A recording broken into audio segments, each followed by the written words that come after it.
I have a little coaching question for you whenever you need help in your life, especially if you're feeling disturbed, unhappy, agitated. Ask yourself this question, and I will explain it in a minute. Ask yourself, ask your soul, how do you feel about this?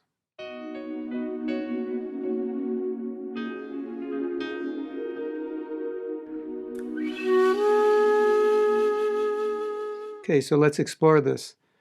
Well, this idea came to me spontaneously as we were discussing the topic of self-esteem.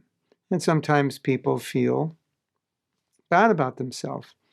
And so myself and a few other devotees are developing a self-esteem course which is going to be directed to bring people to self-realization, because self, what is the self? And esteem, how do you esteem yourself? Which self are you esteeming?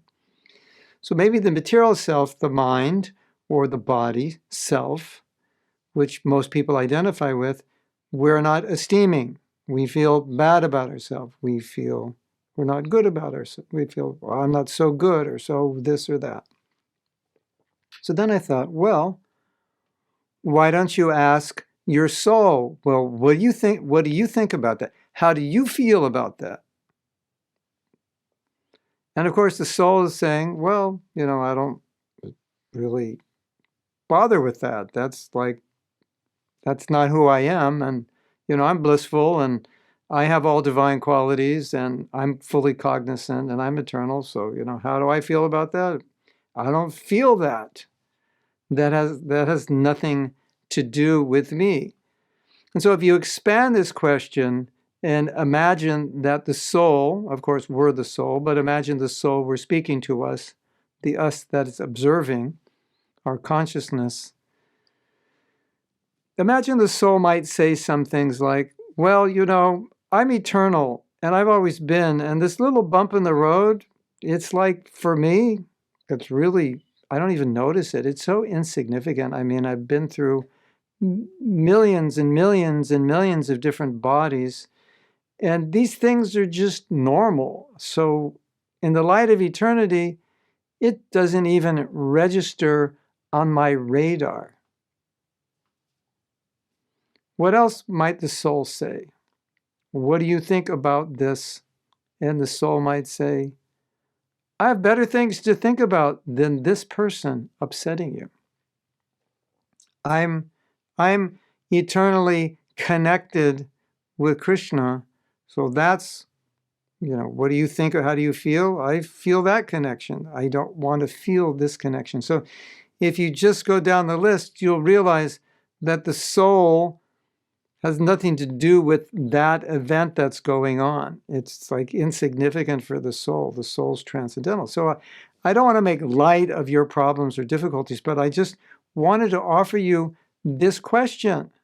Just, if you like to use it in a difficult situation, just say, okay, so what do you have to say about this? My girlfriend or my boyfriend or my wife or my husband just really mistreated me, or they left me, or they left their body.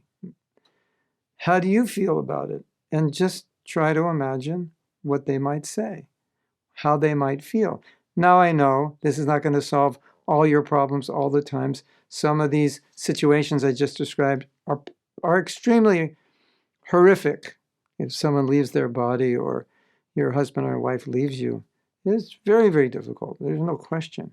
But I think it can help when we're in our more saner moments to deal with these traumatic events, if we can just ask, well, what do you think the soul thinks about this? And we all know, if I asked you, on this day a year ago, what did you do? What problems did you have? You're not going to be able to remember. What to speak of, feel them. Okay, someone might say, well, the difficulties go inside subconsciously, or they go into your body emotionally. Yes, that's true to some degree, but consciously think of all the problems you had, if you could even think of them, that you had a year ago, and probably there was nothing that significant that it even is jarring your memory at this point. But while it was happening, it seemed very significant, didn't it? And like your whole day was turned upside down because of something which may not have been such a big thing, but in the moment, it seemed like a big thing. So the soul's going to look at that and go, I can't, it's eternity. I can't remember something that happened one day. One day in eternity, it doesn't even register. And then I've often said, when you go back to Godhead, like, what are you going to remember from this material world? And the answer is nothing. And of course, the question would be, why would you want to remember anything of this world? You're just going to go back to the spiritual world, and there you are, and now you're home. And this whole millions of lifetimes is going to be like, oh, was I somewhere else? I don't know. It's going to be like that, nothing. So I think it's important for us, if we can see things through the vision of the soul, eternity, knowledge, and bliss, how it will relate. It can help us a lot because it'll put things in perspective, that the things which are really big and traumatic and difficult and disturbing us, if we put them in a different perspective, then we'll be better able to deal with it. That's for sure. Hare Krishna.